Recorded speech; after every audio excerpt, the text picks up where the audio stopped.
Welcome back to our discussion of the preamble of the Declaration of Independence. We left off with the three rights that are listed in the Declaration: the right to life, the right to liberty, and the right to pursue happiness.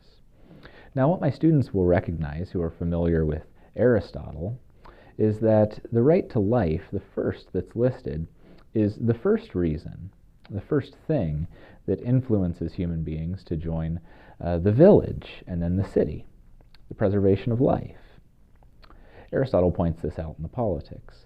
And the very last is what Aristotle sees as the end of the city: the pursuit of happiness. Human beings ultimately come together in the city, and they share in logos, deliberation and choice, and reflection, lawmaking, and civic virtue in order to live well. There's something about human beings that makes it such that the city is necessary to complete them, to allow them to live their best lives. Now, knowing that we have these certain rights, the first question is obviously, where do we get them? The Declaration of Independence says that they come from nature and God.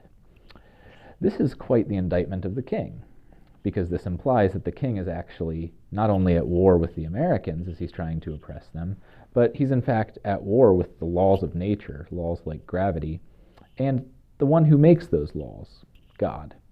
So what are we to do? What are we to do? Well, it's interesting because the right to revolution, to revolt against Britain, doesn't come immediately upon abuse or oppression.